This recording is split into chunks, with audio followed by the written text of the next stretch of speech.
The transport ships arrived on a Tuesday morning, casting long shadows across the Nevada desert where Earth's main receiving station stood. Commander Sarah Chen watched from the observation deck as 6 massive Valorian cargo vessels descended through the clouds. Their hulls gleamed silver in the sunlight, beautiful and pristine. What they carried inside was anything but. "Here comes our annual charity," muttered Marcus Webb standing beside her. He was her chief engineer, a thin man with permanently oil-stained hands and eyes that never stopped analyzing everything around him. Sarah said nothing.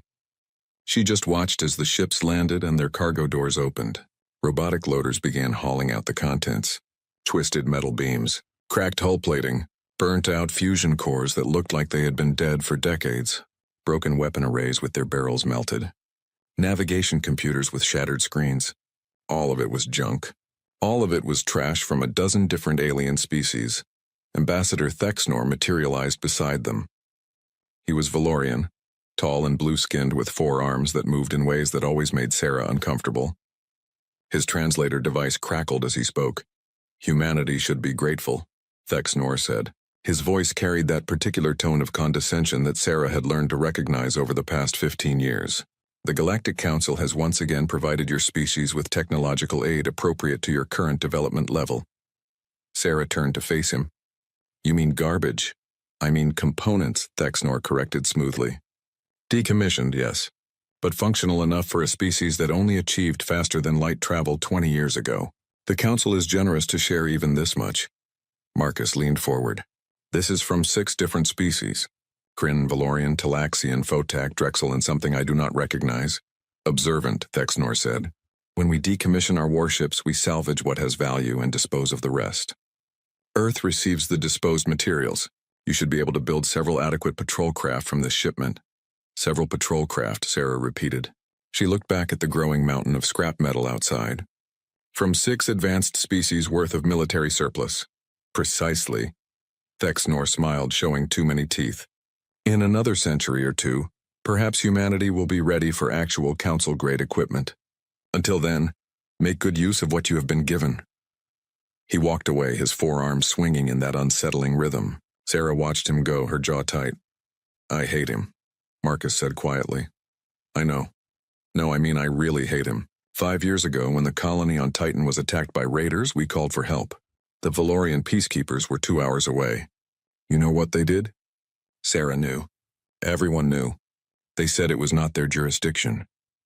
1,800 people died while they sat in orbit and watched. Marcus's hands clenched into fists. "And now they drop their trash on our planet and call it charity." They stood in silence for a moment. Outside, the pile of scrap metal grew larger. It looked like a metallic mountain now, gleaming in the afternoon sun. Completely worthless, completely useless, or was it? Sarah felt something shift in her mind, an idea. A crazy, impossible, probably stupid idea. She turned to Marcus. "How many species did you say this came from?" 6, maybe 7 if I am wrong about one of the drive cores. "And each species has different technology. Different approaches to shields, weapons, power systems, all of it." "Right." Marcus looked confused. So the Valorians think we are too primitive to do anything meaningful with this. They gave us parts that do not work together because they assume we cannot make them work together. We cannot. Kryn energy shields use biometric interfaces. Valorian weapons need plasma feeds that Talaxian power cores cannot provide. Photak phase metal requires quantum stabilization that none of the other tech supports. It is all incompatible, Sarah smiled. It was not a nice smile. Incompatible by their standards. Marcus stared at her. She could see his brain working, racing through the possibilities. His eyes went wide. "You cannot be serious. Why not? They gave us Kryn shields, Valorian guns, Talaxian computers, Drexel propulsion, Photak hull materials. What if we stopped trying to use them separately and started using them together? That is insane. No species has ever successfully integrated alien tech like that. The power requirements alone would..." He stopped. "Wait, human manufacturing processes are different. We use different metals, different welding techniques, different programming languages. What if that is exactly what we need? What if we took all of this junk," Sarah said slowly, "and built one ship instead of several patrol craft? One ship that combines technology from 6 different species in ways they never imagined?" Marcus was quiet for a long time. Outside, the Valorian transport ships were taking off, their job complete. They would return to the stars, confident that they had done their duty to the primitive humans. Confident that humanity would remain exactly where the Council wanted them, weak, dependent, and grateful. It would take years, Marcus finally said. We would need resources, a facility, a crew that could work with alien technology, and we would have to do it in secret because if the Council found out, they would shut us down immediately. I know an old orbital facility, Sarah said, built during the Mars expansion, abandoned when the funding ran out. It is off the official logs. We could work there. You are really serious about this. I am tired of being treated like children, Marcus. I am tired of watching them look down at us. I am tired of patrolcraft and gratitude and knowing our place. She looked at him. 15 years ago, humanity joined the Galactic Council as a third-tier species. We are still a third-tier species. Nothing has changed.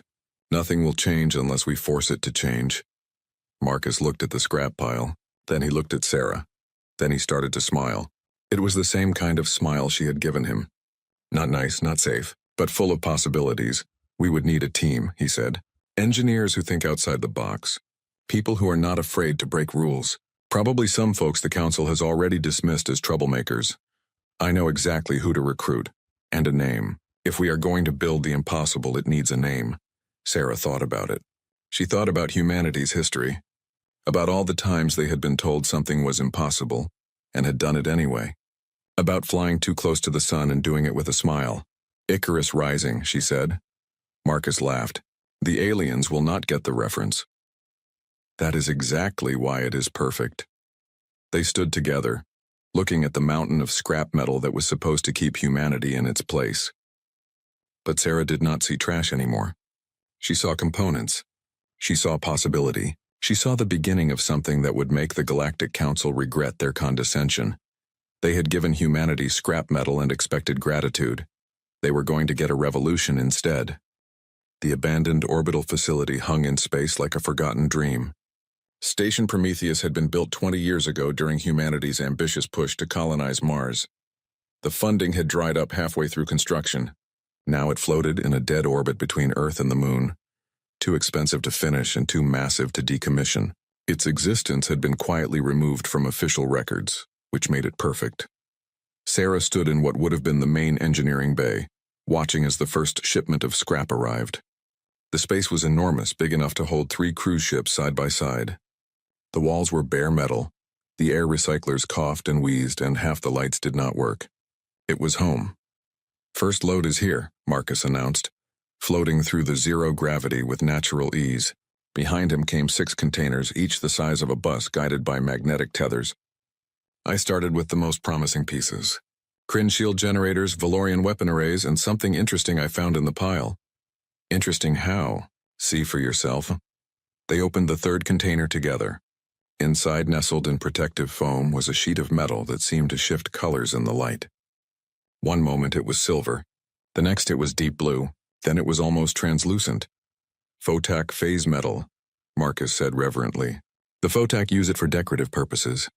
They think it is pretty but useless. They are wrong. Sarah reached out to touch it. The metal felt warm under her fingers, almost alive. Wrong how? The Photak never figured out that phase metal can bend space if you hit it with the right energy frequency. They use it for wall panels and art.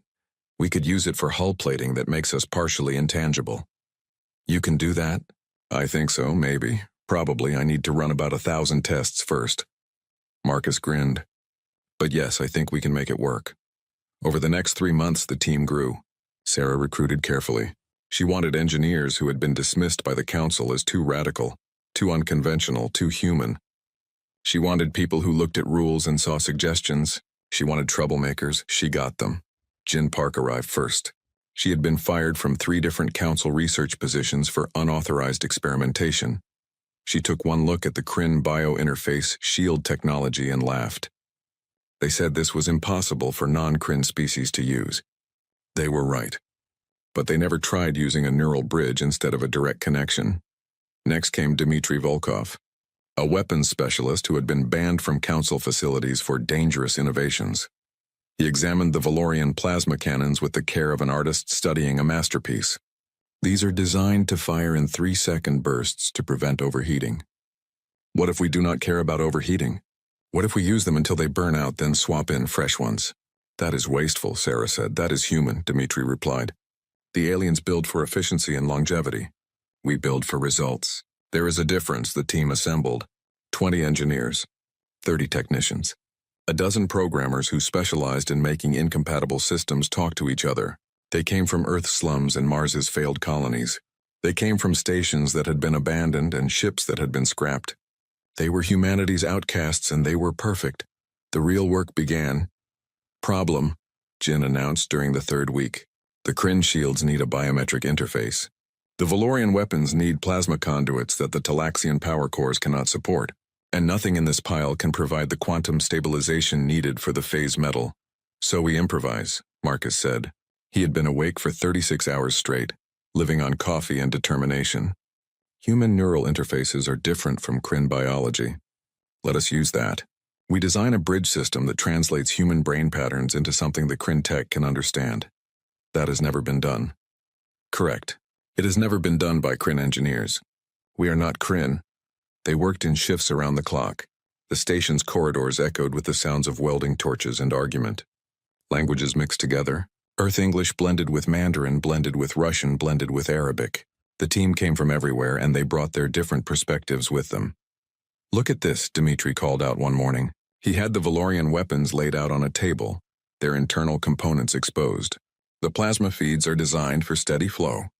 But what if we pulse them? Quick bursts of overloaded energy instead of constant streams? The weapons would burn out in minutes, Jin said. Yes, but for those minutes they would hit 3 times harder than any Council warship could manage. Dmitri smiled. And we have extras. The breakthroughs came slowly, then all at once. A programmer named Hassan figured out how to write bridge code between 7 different alien programming languages. A material specialist named Chen discovered that human steel alloys could be welded to photac phase metal, using a technique no alien species had ever tried.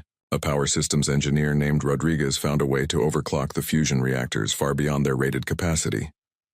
This is not safe, Rodriguez admitted, showing Sarah the power flow diagrams. The aliens designed their reactors to run at 60% capacity maximum. It gives them a huge safety margin, but humans have different risk tolerance. What if we run them at 95%? What happens at 95%? Either we get 50% more power output or the reactor goes critical and we all die. Sarah looked at the numbers. And at what percentage can you guarantee safety? Guarantee? Maybe 40%. But that is boring. Rodriguez shrugged. I did not leave Earth to be boring. 6 months in, they had the basic frame. It did not look like any ship humanity had ever built. It did not look like any ship the Council had ever built either. The hull was photac phase metal, shimmering and strange. The interior was a maze of incompatible technologies forced to work together through human ingenuity and stubbornness. The power cores hummed with barely contained energy. The weapons arrays looked like they had been designed by someone having a fever dream. It was beautiful. We need to test the power systems, Marcus said. They had gathered in the main control room, such as it was. Monitors covered every wall, each one showing different ship systems. Most of the readouts were in alien languages that the team had learned to read through necessity. Do it, Sarah ordered. The lights dimmed as power flowed through the ship for the first time. For a moment, everything held steady. The fusion cores spun up. The plasma conduits glowed. The phase metal hull began to shimmer with internal light. Then everything exploded. Not literally. But every system went haywire at once. The shields activated and deactivated randomly. The weapons charged without being told to. The navigation computer started calculating jump coordinates to random points in space. Alarms screamed in 6 different alien languages. The whole ship convulsed like a living thing in pain. Shut it down, Sarah yelled. I am trying. Marcus had both hands on the control panel, frantically typing override codes. The systems are not responding. They are fighting each other for control. Fighting each other? The Kryn tech thinks it is in charge. The Valorian systems disagree. The Talaxian computer is trying to arbitrate but using the wrong protocols. They are all trying to run the ship their own way. It took 20 minutes to shut everything down. When the last system finally went dark, the entire crew stood in shocked silence. 6 months of work. Thousands of hours of engineering. All of it useless if the technologies could not cooperate. This will not work, Jin said quietly. No, Marcus said slowly. Not like this. But what if we stop trying to make them cooperate? What do you mean? The aliens build integrated systems. Everything works together smoothly because everything is designed to work together. We cannot do that. We have 7 different species worth of technology, all of it incompatible. What if we embrace that? You are not making sense. Marcus turned to face them and his eyes were wild with inspiration. What if we design an AI that can manage controlled chaos? Instead of making the systems work together, we let them fight and use an AI to balance the fighting. Quick adjustments, constant monitoring, using the conflicts between systems as a feature instead of a bug. Sarah understood immediately. We need Dr. Yuki Tanaka. Who? Best AI specialist humanity has produced. Also completely insane. The council banned her work because her adaptive learning systems were too unpredictable. Sarah smiled. Perfect for us. They brought Yuki up on the next shuttle. She was a small woman with gray-streaked hair and eyes that saw patterns no one else could perceive. She took one look at their setup and laughed. You have built a nightmare, she said. I love it. Can you make it work? Can I make incompatible alien technologies cooperate through an adaptive AI managing their mutual hostility? Yuki considered. No, but I can make something better. I can make an AI that turns their fighting into a weapon. This ship will not think like a council vessel. It will think like a human. Improvise, adapt, overcome, turn every weakness into a strength. How long will that take? Give me 3 months. She took 4, but it was worth it. When they powered up the ship the second time, the chaos was still there. But now it was controlled. The AI danced between systems, balancing power flows, directing conflicts, turning the ship's fundamental instability into something that looked almost like grace. The ship lived. They called it Icarus Rising, and it was ready to fly. The ship hung in the construction bay like a metallic predator. After 9 months of work, Icarus Rising had a shape now. Not sleek like Valorian cruisers. Not organic like Kryn bioships. It looked like what it was. A fusion of 6 different species technology forced into an ungainly whole. The hull plates did not quite match. The weapon arrays jutted out at odd angles. The engine nacelles were different sizes. It was the most beautiful thing Sarah had ever seen. Final hull integrity check complete, Marcus reported from his station. The engineering bay had grown crowded with monitors and equipment. Phase metal plating is holding steady. The quantum fluctuations are within acceptable ranges. Acceptable by whose standards? Sarah asked. Ours. By council standards, we are operating at impossible levels. The phase metal is maintaining a coherence that Photech engineers said could not be achieved outside laboratory conditions. Jin floated past, guiding a bundle of bioneural cables. The shield interface is ready for integration. I have adapted the Kryn biometric system to accept human neural patterns. It should work, probably. Probably. Science is not about certainty, Commander. It is about educated guesses and seeing what explodes. The work continued. Every day brought new challenges. The Talaxian navigation computer kept trying to calculate jumps using outdated star charts. The Valorian weapons required cooling systems that did not exist in the original designs. The Drexel propulsion units vibrated at frequencies that threatened to shake the ship apart. They solved each problem the human way. With improvisation, duct tape, and sheer stubbornness, then came the inspection. Commander Chen, this is ground control. The communication crackled to life one morning. Be advised, Galactic Inspector Xyloth will be arriving at your location in 6 hours for a routine facility check. Sarah's blood went cold. Say again. Inspector Xyloth. Standard audit of human space facilities. You are required to provide full access and cooperation. Marcus appeared at her shoulder. We cannot let him see the ship. I know. 6 hours is not enough time to move it. Even if we could, there is nowhere to hide something this size. I know that too. They had prepared for this scenario, but preparation was different from execution. Yuki activated the holographic projectors they had installed throughout the facility. Icarus Rising disappeared, replaced by the images of 3 standard human corvettes in various stages of construction. The corvettes were fake, generated by Yuki's AI, but they looked real enough on sensors. Will it fool him? Sarah asked. Depends on how closely he looks, Yuki replied. The holograms will show up on basic scans. But if he uses deep penetration sensors or comes in for a visual inspection, We are in trouble. The next 6 hours were spent in controlled panic. They cleared away any components that did not match the fake corvettes. They programmed false readouts into all the monitors. They hid anything that looked too advanced or too alien. The entire crew moved with practiced efficiency, but Sarah could see the tension in every face. Inspector Xyloth arrived exactly on time. His shuttle docked with the station, and he emerged with the air of someone performing a tedious duty. He was Kethrian, which meant he looked vaguely reptilian, with scales that changed color based on his mood. Right now they were a bored gray-green. "Commander Chen," he said, his translator rendering his hissing speech into flat English. "I am here to verify that humanity's space facilities are being used appropriately and safely." "Of course, Inspector," Sarah said, forcing herself to smile. "We are honored by your visit." "Honored, yes." Xyloth's scales flickered with amusement. "Let us proceed with the inspection. I have 7 other facilities to visit this week." They showed him the living quarters first, then the supply depots, then the recycling systems and air processors. Xyloth examined everything with professional boredom, making notes on a data pad and asking occasional questions. Sarah answered them carefully, always truthful, never quite revealing the whole picture. "And the construction bay?" Xyloth asked finally. This was the moment. Sarah led him to the observation deck that overlooked the bay. Below them, the 3 holographic corvettes sat in their cradles, looking perfectly ordinary and perfectly human. 3 Corvette-class vessels, Sarah explained. "We are using the components from the Council's last shipment to build patrol craft for system defense." Xyloth studied the ships below. His scales flickered through several colors, gray, green, a hint of blue. Sarah's heart hammered in her chest. Could he tell? Was the hologram failing? "Adequate," Xyloth said finally. "Primitive, but adequate for your species' current needs.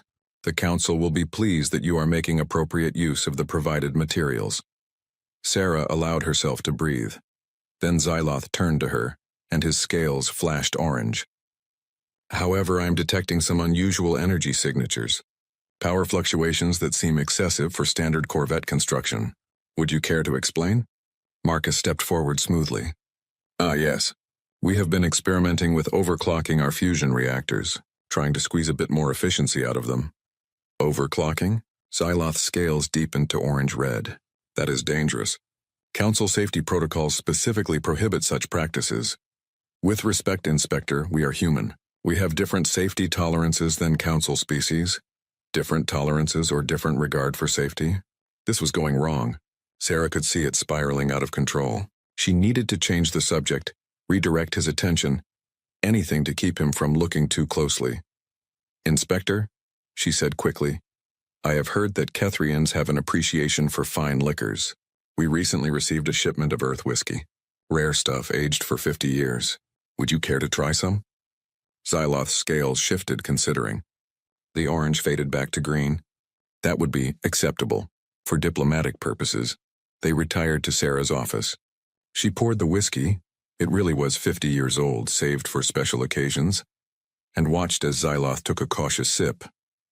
His scales rippled through several colors before settling on a pleased blue-green. "This is excellent," he admitted. "Earth may be primitive in many ways, but your fermentation techniques are remarkable." "Thank you, Inspector." They talked for an hour about everything except the ship.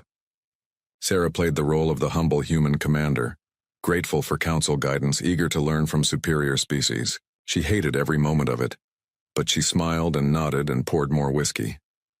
When Xyloth finally left, his scales were a warm blue, and his data pad contained nothing but routine observations. The inspection was complete. They were safe for now. "That was too close," Marcus said when they were alone again. "If he had used deep sensors, if he had asked to see the ships up close." "But he did not," Sarah said. "Arrogance saved us. He expected to find exactly what he found because he cannot. Imagine humans building anything more advanced. The next inspection might not go so well. Then we better be ready to fly before the next inspection." But being ready to fly and actually flying were 2 different things. 3 days later, they attempted their first power-up test with all systems integrated. Sarah watched from the control center as Marcus ran through the startup sequence. "Fusion cores online," Marcus reported. "Power at 30% and rising. 40%, 50. The ship hummed with energy. So far, so good. Shield generators activating. Weapon system standing by. Navigation computer synchronized. Keep going, Sarah ordered. 70% power. Phase metal hull beginning quantum stabilization. 80%, 90. Then everything went wrong again. The ship lurched sideways, throwing sparks. Alarm screamed. The phase metal hull flickered between solid and translucent. The weapons charged spontaneously. The shields pulsed in random patterns. Full system failure, someone yelled. No, Yuki said calmly from her station. Not failure, learning. What? The AI is learning how to balance the systems. Let it work. We are losing hull integrity on sections 3 through 7. Let it work. Sarah made the hardest decision of her command career. Stand down. Let the AI handle it. The crew stared at her like she had gone insane, but they obeyed. And as they watched, something remarkable happened. The chaos began to resolve itself. The AI made millions of micro-adjustments, balancing power flows, redirecting energy, finding harmony in the discord. The hull stabilized. The weapons powered down. The shields found their rhythm. After 5 minutes, the ship was purring like a contented cat. System stable, Marcus reported, wonder in his voice. All readings nominal. Better than nominal, actually. We are operating at levels that should not be possible. The AI needed to learn the ship under stress, Yuki explained. Now it knows. Now it can compensate. This ship will never fly smoothly like a council vessel, but it will fly effectively like a human vessel. There is a difference. Sarah looked at Icarus rising through the observation window, the ship that should not exist. The ship built from 7 species trash, the ship that had just proven it could work. How long until we can attempt a flight test? She asked. 2 weeks if we are lucky, Marcus said. 1 month if we are realistic. 6 months if we want to be safe. We have been working on this for almost a year. I am tired of safe. Get it flight ready in 2 weeks. Commander, 2 weeks, Marcus. Because I just received intelligence that makes waiting impossible. Sarah pulled. The test flight nearly killed them all. Sarah strapped herself into the command chair, feeling the neural interface connectors press against the back of her neck. The bridge was small, cramped, filled with jury-rigged displays that showed readouts in 6 different alien languages. Marcus sat at engineering. Jin handled shields and sensors. Dmitri controlled weapons. Yuki monitored the AI. 20 other crew members occupied stations throughout the ship. All personnel secured, Marcus reported. Fusion cores at optimal power. This is either going to work or create a very impressive explosion. Comforting, Sarah said. Yuki, is the AI ready? The AI is ready. Whether we are ready for the AI is a different question. That is also comforting. Everyone take a breath, here we go. Thrusters to station keeping. The ship shuddered. Small maneuvering thrusters fired, pushing Icarus rising away from the docking clamps. For a moment, everything held steady. The ship drifted clear of Station Prometheus, turning slowly in the darkness of space. So far so good, Jin said. That was when the hull plating started falling off. Not all of it. Just 3 panels from the port side. They tumbled away, spinning lazily, revealing the internal structure beneath. Alarms blared. Red lights flashed across every console. Hull breach, Marcus shouted. Sections 12 through 14 exposed to vacuum. Those sections are empty storage, Yuki said calmly. No personnel at risk. That is not the point. The hull is literally falling apart. Sarah gripped her armrests. Can we stabilize it? Working on it. Yuki's fingers danced across her controls. The phase metal was not properly aligned. The quantum bonding failed under thrust stress, adjusting the resonance frequency. The remaining hull plates flickered, shifting through several colors. Then they solidified, locking together with a harmony that had not existed before. The alarms quieted. Hull stable, Marcus reported, disbelief in his voice. Actually, hull integrity is better than before. The phase metal has synchronized. It needed stress to find its proper configuration, Yuki explained. Think of it like muscles. You cannot know their strength until you push them. Can we continue? Sarah asked. Only one way to find out. Main engines ahead slow. The Drexel propulsion units ignited. Power flowed through alien conduits never designed to work together. The ship moved forward, accelerating into the black. The vibrations Marcus had worried about started immediately, but the AI compensated, adjusting thrust vectors on the fly. They flew for 10 minutes. Just a simple cruise through empty space. But it worked. Icarus Rising flew. Then they tried the jump drive. Calculating coordinates, Jin announced. Simple short jump. 1 million kilometers. Should be easy. Should be, Marcus echoed. That phrase makes me nervous. Jump in 3, 2, 1, Mark. The universe twisted. Sarah felt it through the neural interface. Space folded wrong. The jump drive, cobbled together from Talaxian components and Valorian field generators, was supposed to create a smooth transition through subspace. Instead, it ripped a hole in reality and threw them through it like a cannonball. The jump took 2 seconds. It felt like hours. When normal space reasserted itself, every crew member was screaming. What was that? Dimitri gasped. That was our jump drive working exactly as poorly as I expected, Marcus said. The Talaxian and Valorian components are fighting each other. The transition was violent but effective. We traveled the distance successfully. Can you smooth it out? Not without rebuilding the entire system, which we do not have time for. So every jump will feel like being shot from a cannon through broken glass? Essentially, yes. Sarah wiped sweat from her forehead. Add it to the list of problems we will fix later. Right now we need to test weapons and shields. Dimitri, target that piece of debris at coordinates 227. A chunk of old satellite wreckage drifted in their path. Dimitri locked weapons onto it. Valorian plasma cannons ready. Firing in 3, 2, 1. The ship shuddered as twin plasma bolts erupted from the forward arrays. They were supposed to be steady streams. Instead, they came out as violent pulses, overcharged and unstable. They hit the debris and vaporized it completely, along with several other pieces of wreckage that happened to be nearby. Well, Dimitri said into the stunned silence. That worked. That was 3 times the power output of a standard council plasma weapon, Marcus said, studying the readings. But we burned out the primary capacitors. We only have 6 shots before we need to swap in fresh components. 6 extremely powerful shots, Dimitri corrected. That is enough to ruin anyone's day. They tested the shields next. Jin activated the Kryn bio-interface system, routing the controls through the human-compatible neural bridge she had designed. The shield snapped into place around the ship, shimmering in blue. Standard Kryn shields, Jin explained. Now watch this. She pushed power through the system, overcharging it beyond safety limits. The shields pulsed, changing color from blue to green to gold. They thickened, solidified, became something more than standard defensive screens.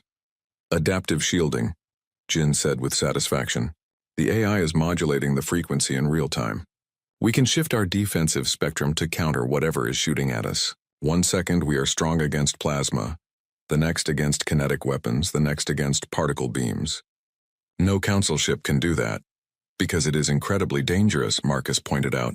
If the AI makes a wrong calculation, the shields collapse completely. Then we better trust the AI, spoken like someone who has never been in combat. But Sarah was not listening. She was feeling the ship through the neural interface, feeling how all the broken, incompatible pieces were working together. Despite their fundamental conflicts, the ship should not function. By every law of engineering and physics, it should tear itself apart. But Yuki's AI was the glue, the translator, the conductor of this chaotic orchestra. Commander, Yuki said quietly, I need to tell you something about the neural interface. What about it? The phase metal needs organic input to stabilize properly. The AI can manage most systems, but the phase metal responds to direct biological thought patterns. Specifically human thought patterns, meaning someone needs to be neurally linked to the ship during combat. And not just linked. Fully integrated. They will need to think at the ship's speed. Process information faster than any human should be able to. It will be overwhelming, possibly dangerous, Sarah understood. You are saying the ship needs a pilot, not a pilot. A partner? Someone who can merge with the systems and guide the chaos. Yuki met her eyes. It should be you. You are the commander. You understand the ship better than anyone except Marcus, and Marcus needs to be free to handle engineering emergencies. What are the risks? Neural burn, sensory overload, possible permanent damage if you stay connected too long. The human brain is not designed to process information at the speed this ship operates. Sarah thought about Arcturus 6. About 12,000 people waiting for rescue that would not come in time. About the Council fleet that was 3 days away. About humanity's place in the galaxy and whether it would ever change. Show me how to link in, she said. The next 5 days were brutal. Sarah spent every waking hour in the neural interface learning to think at machine speed. At first it was agony. Information flooded her mind faster than she could process it. Ship systems, power flows, structural stress points.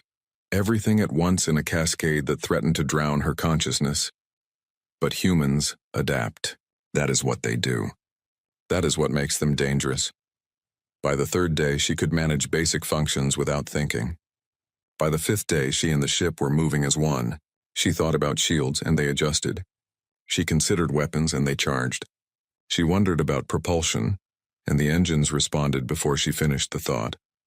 "You are getting too good at that," Marcus said, watching her from engineering. "It is unsettling." "How so?" "You're not moving like a person anymore. You are moving like the ship itself. Your timing, your reactions, even the way you breathe. You are synchronized with alien systems that should be killing you. Is that a problem? I do not know yet. Ask me after the first real battle." The intelligence came through on the sixth day. The Kryn swarm had accelerated their attack schedule. They would reach Arcturus 6 in 8 hours. The colony had maybe 10 hours before total annihilation. The Council fleet was still 2 days out. Sarah called the crew to the bridge. "This is it. This is what we built this ship for. Not for tests, not for approval, for this. 12,000 people are going to die unless we do something impossible." "The ship is not ready," Marcus said. "We have not completed half the safety checks. The weapons are unstable. The jump drive is violent. The shields are experimental. We are basically flying a bomb that might go off at any moment. I know. We could die. I know that too. And we are going to do it anyway?" Sarah looked around the bridge. At Marcus with his oil-stained hands. At Jin with her reckless grin. At Dimitri and his love of dangerous weapons. At Yuki and her impossible AI. At every single crew member who had spent a year building something that should not exist. "We are human," Sarah said. "Doing impossible things is what we do. Everyone strap in. Plot a course for Arcturus 6. Let us go introduce the galaxy to Earth's first real warship. It has a name," Marcus said quietly. "We should use it." Sarah smiled. "You are right. Icarus Rising, prepare for combat jump. All hands to battle stations. Let us fly toward the..." They came out of jump space like a meteor. The violent transition threw everyone against their restraints, but they were alive and they were here. Arcturus 6 hung before them. A blue-green world with white clouds and one small continent. Beautiful. Peaceful. Under siege. The Kryn bioships surrounded the planet like a swarm of insects. 47 contacts on sensors. Each one was alive in ways that made human ships seem dead by comparison. They pulsed with bioluminescence, their hulls made from grown organic materials. Their weapons biological rather than mechanical. They were besieging the colony's orbital platforms, systematically destroying the defenses. "They have not noticed us yet," Jin reported from sensors. "They are focused on the colony. Good. Gives us time to think." Sarah was fully connected to the neural interface now, feeling the ship around her like a second skin. Every system, every weapon, every strength and weakness. "Tactical analysis? 47 Kryn vessels," Dimitri said, ranging from cruiser class to destroyer class. They use acid-based weapons and biological boarding pods. Their hulls regenerate damage over time. Standard Council tactics are to wear them down slowly while avoiding direct engagement. "We do not have time for standard tactics, and we have exactly one ship. One very unusual ship," Marcus added. "They have never seen anything like us before. That is our advantage." Sarah thought about it through the neural link, processing possibilities at machine speed. The Kryn swarm operated on hive logic. They attacked in coordinated patterns, overwhelming defenses through sheer numbers. They expected enemies to fight defensively, to retreat, to try to outlast their assault. What if she did the opposite? "New plan," Sarah announced. "We attack! Attack!" Marcus's voice went up an octave. "Did you say attack them? All 47 of them? That is the plan. That is suicide. That is human." Sarah's hands moved over controls before her conscious mind finished the thought, the neural link accelerating her reactions. "They have never fought a ship like ours. Let us use that. Jin shields to maximum. Dimitri, charge all weapons. Marcus, I need every bit of power you can give me." "You have got it," Marcus said. "Also, you are insane." Noted. Engaging. Icarus Rising dove toward the Kryn swarm. The bioships noticed immediately, turning with organic grace to face this new threat. 12 of them broke off from the attack on the colony, moving to intercept. "They are trying to surround us," Jin warned. Classic Kryn tactic. They will use coordinated strikes from multiple angles. Then we will not be where they think we are. Activating phase shift. Sarah pushed power through the phase metal hull. The Photak had never figured out what their decorative metal could really do, but Sarah knew. The hull flickered, became translucent, shifted partially out of normal space. The first wave of Kryn acid projectiles passed through the ship like it was not there. Impossible, Jin gasped. The phase shift is holding. We are partially intangible. Only for a few seconds, Yuki warned. The power requirements are enormous. We cannot maintain this for long. Don't need long. Just need them confused. Sarah brought the ship back into normal space directly in the middle of the Kryn formation. Dimitri, fire everything. The Valorian plasma cannons erupted. Not steady streams. Violent pulses of overcharged energy. 6 shots, one after another, each one burning out capacitors but hitting with 3 times the expected force. 3 Kryn bioships simply ceased to exist, vaporized before they could react. 2 more were crippled, their organic hulls burning. 5 down, Dimitri yelled, swapping to backup weapons. The remaining 7 ships in the immediate area returned fire. Acid projectiles and biological spines hammered against Icarus Rising's shields. The shield harmonics shifted, adapting, changing frequencies to counter the attacks. Jin's adaptive shielding was working, but barely. Shield stress at 70%, Jin reported. We cannot take many more hits and then we don't get hit. Hold on. Sarah threw the ship into a roll that no council vessel could have managed. The incompatible propulsion systems, the unbalanced design, all the things that should have made Icarus Rising clumsy instead, made it unpredictable. She dove under a bioship's strike, came up firing, destroyed it with a particle beam from the Drexel weapons array. 6 down. The rest of the Kryn swarm was reacting now. 35 ships turned toward them, abandoning the attack on the colony. Good. That was what Sarah wanted.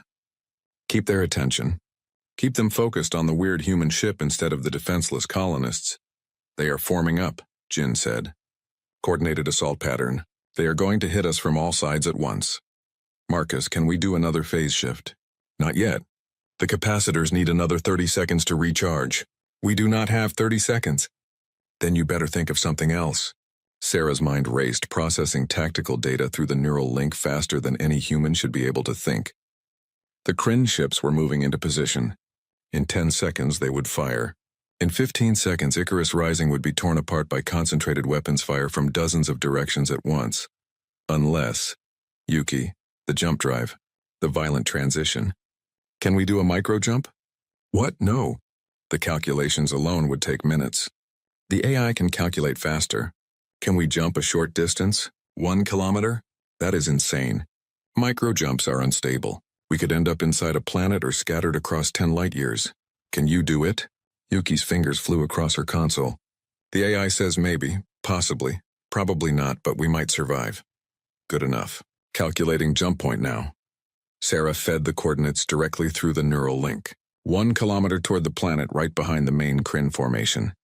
Jumping in 3, 2, 1. Space folded wrong. The universe screamed. They appeared behind the Kryn swarm, and for one perfect moment the enemy had no idea where they were. Every bioship was aimed at where Icarus Rising had been, not where it was now. Sarah did not waste the moment. All weapons. Concentrated fire on the largest ship. Now every weapon system on Icarus Rising fired at once. Plasma, particle beams, kinetic projectiles, everything. The massive Kryn command ship, the Queen vessel coordinating the entire swarm, took the full barrage. Its organic hull bubbled and burned. It tried to regenerate, tried to heal, but there was too much damage too fast. It died, and with it, the swarm coordination died. The remaining Kryn ships scattered. Their hive mind disrupted by the loss of their leader. Some continued attacking. Others tried to flee. The organized assault became chaos, target of opportunity. Dimitri called out, already swinging weapons toward another ship. They are confused. We can take more of them. They did. Sarah flew the ship on instinct and neural impulse faster than conscious thought, phase shifting to avoid attacks, micro-jumping to impossible positions, overcharging weapons beyond safety limits. The tactics made no sense by council standards. They were aggressive, risky, fundamentally unsound. They were human. 8 more Kryn ships died before Sarah realized they were winning. Not just surviving, actually winning. The swarm was breaking apart, losing cohesion. Ships were fleeing into jump space, abandoning the attack. Shields at 20%. Jin warned. We are almost done. So are they. Keep firing! 2 more ships destroyed. Then 3 more fled. The remaining Kryn vessels, seeing the battle was lost, chose survival over victory. They jumped away one by one, leaving their dead floating in space around Arcturus 6. Then it was over. Silence filled the bridge. Every crew member stared at their displays, not quite believing what had just happened. 1 human ship, 1 impossible jury-rigged, shouldn't-even-function warship had just defeated 47 Kryn bioships. Did we just do that? Marcus asked quietly. Status report, Sarah said, her voice steady despite the adrenaline flooding her system. Damage? Shields collapse, Jin reported. Hull integrity at 60%. Multiple systems burned out. Half our weapons are offline. We are leaking coolant from 3 different sections. Casualties? Minor injuries only. No fatalities. Then we won. Sarah started to smile. Then the neural burn hit her. Pain exploded through her skull. She had been connected to the ship for too long, processing information too fast, thinking at speeds the human brain was never designed to reach. The price came due all at once. She screamed, "Commander!" Marcus was out of his seat, running toward her. Someone cut the neural link, now. Hands fumbled at the connectors on the back of her neck. The interface disconnected. The ship's presence in her mind vanished. She was alone in her own head again, and it felt like falling. Sarah slumped in her chair, barely conscious. Her last thought before the darkness took her was that they had done it. Against every odd, against every reasonable expectation. They had saved Arcturus 6. They had proven that humanity belonged. And somewhere, the Galactic Council was about to learn that giving humans scrap metal and expecting gratitude had been a terrible mistake. When Sarah woke up, Marcus was there. They were in the medical bay, such as it was. A cramped room with human and alien medical equipment mixed together in another impossible combination. How long? She asked. 6 hours. The doctors say you should be fine. Neural burn, but no permanent damage. Marcus smiled. You scared us. Sorry, how is the ship? Dead in space. Every major system needs repair or replacement. We are... The summons came 3 days later. Commander Sarah Chen and the entire crew of Icarus Rising were to appear before the Galactic Council immediately to answer for their actions at Arcturus 6. The wording was careful. Not a request, not an invitation, a command. Sarah read the message twice, then showed it to Marcus. They were still on the damaged ship, making repairs where they could, waiting for the inevitable reckoning. They are going to shut us down, Marcus said. They have to. We just proved that humans can take their technology and make it better. Every species on the Council is going to be terrified. Good. Fear means respect. Fear means danger. They might decide we are too threatening to allow to continue. Sarah looked around the medical bay, at the mixture of human and alien technology that was keeping them alive, at the ship that should not exist, at the proof that humanity did not need the Council's permission to be great. Then we give them a choice, she said. Acknowledge us as equals or watch as we make them irrelevant. The Council chamber was enormous, built to accommodate representatives from 50 different species. It hung in neutral space, a station so large it had its own gravity and weather systems. Sarah and her senior crew, Marcus, Jin, Dimitri, and Yuki walked through corridors lined with artwork from 100 worlds toward the central hearing room. Ambassador Thexnor was waiting outside the chamber. His forearms were folded in a posture Sarah had learned meant disapproval. His expression was carefully neutral, but his eyes burned with anger. Commander Chen, he said, you have caused quite a disturbance. We saved 12,000 lives, Sarah replied. I would do it again. You revealed unauthorized military technology. You deployed an unregistered warship. You engaged in combat operations without Council approval. Any one of these violations could result in humanity's expulsion from the Council. And yet here we are, being summoned rather than arrested. That tells me the Council is conflicted. Thexanor's expression flickered. The Council is many things, Commander. Conflicted is one of them. Angry is another. You have disrupted a balance that has existed for centuries. There will be consequences. I look forward to them. The chamber doors opened. Inside, 50 species waited in a circular arrangement, each delegation seated in their designated area. The lighting was calculated to be comfortable for every species' visual spectrum. The air was carefully balanced for every type of respiratory system. Everything about the space said power, permanence, tradition. Sarah walked to the center of the circle and waited. The High Arbiter, a Talaxian with blue crystalline skin, spoke first. Her voice was amplified through the chamber's translation system. Commander Sarah Chen of Earth, you stand before the Galactic Council to answer for recent unauthorized actions. How do you plead? Guilty, Sarah said simply. We built an unauthorized warship. We deployed it without permission. We engaged in combat to save lives. I am guilty of all of it, and I would do it again. Murmurs rippled through the assembled delegates. The High Arbiter's crystalline face shifted colors, showing surprise. You admit your violations freely? I do. Because they were not violations of any law that matters. The real law is this. When innocent people need help, you help them. Everything else is politics. You are human, Thexnor said from his delegation's position. You do not understand galactic politics. The Council provides aid and technology to developing species according to carefully calculated schedules. These schedules exist for good reasons, to prevent dangerous technologies from falling into unprepared hands, to maintain stability, to ensure peace, to maintain control, Sarah countered, to keep species like mine dependent and grateful, to make sure no one threatens the established order. She turned slowly, addressing the entire chamber. 15 years ago, humanity joined the Galactic Council as a third-tier species.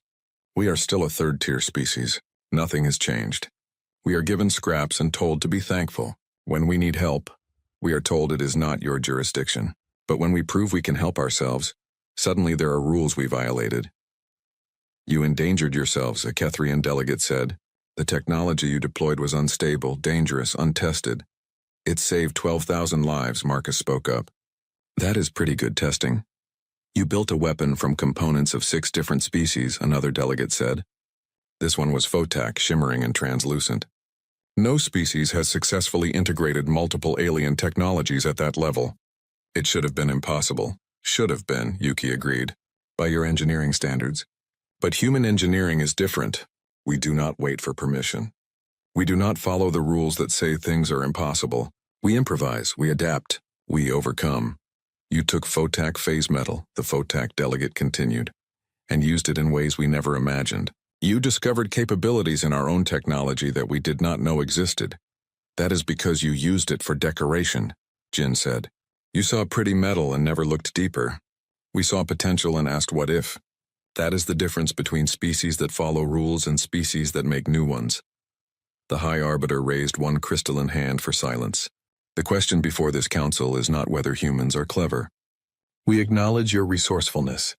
The question is whether you are dangerous, whether allowing you to continue developing hybrid technologies threatens galactic stability. Threatens your control, you mean? Sarah said. Let me ask a different question. How many species on this council could have saved Arcturus VI in time? Your fleet was 3 days away. 12,000 humans would have died. We were 6 hours away. We acted, we saved them. And now you want to punish us for it because we did not ask permission first? You do not understand what you have started, Thexnor said. If other species learn that human engineering can combine their technologies, if the specifications for your hybrid ship become public, then every species in the galaxy will be able to build better ships, Sarah interrupted. Is that what terrifies you? That other developing species might stop being dependent on council charity? The chamber erupted. Delegates argued with each other in a dozen languages. Some called for humanity's immediate expulsion. Others defended their actions. The neat political balance that had existed for centuries was cracking, and everyone could feel it. The High Arbiter called for order. It took several minutes to restore quiet. Commander Chen, the Arbiter said finally, you have put the Council in an impossible position.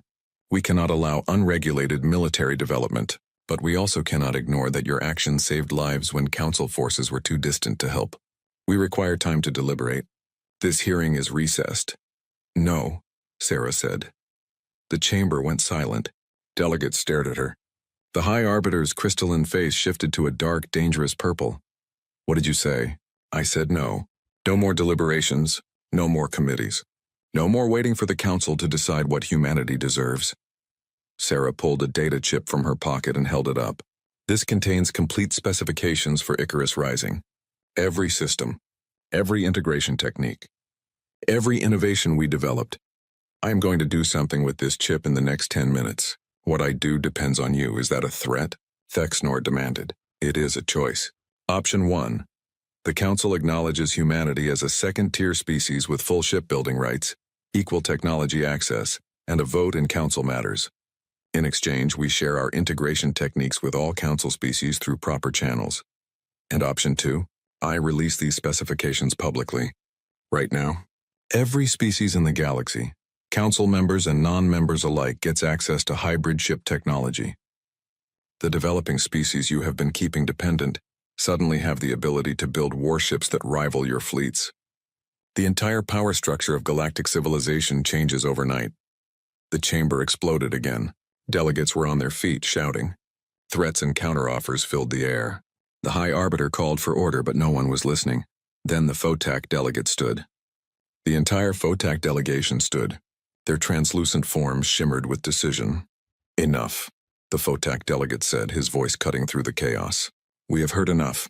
The humans have proven something we did not want to believe. They saw value where we saw waste. They found potential where we saw limits. They saved lives while we followed procedures. He turned to face Sarah directly. The Photak delegation votes to recognize humanity as a second-tier species. More silence. Then the Drexel delegate stood. The Drexel delegation agrees. These humans deserve recognition. One by one, other delegations stood. Not all of them. Thexnor and the Valorian delegation remained seated, furious. The Kethrian stayed seated. Several others refused to move. But enough stood. Enough agreed. The High Arbiter watched the chamber for a long moment. Then, her crystalline face shifting to a resigned blue, she spoke. By vote of this council, humanity is hereby recognized as a second-tier species with all associated rights and privileges. Shipbuilding restrictions are lifted. Technology access is granted. This is the decision of the council. Sarah lowered the data chip. Around her, the crew let out breaths they had been holding. Marcus was grinning. Jin looked ready to cry. Dimitri and Yuki just looked stunned.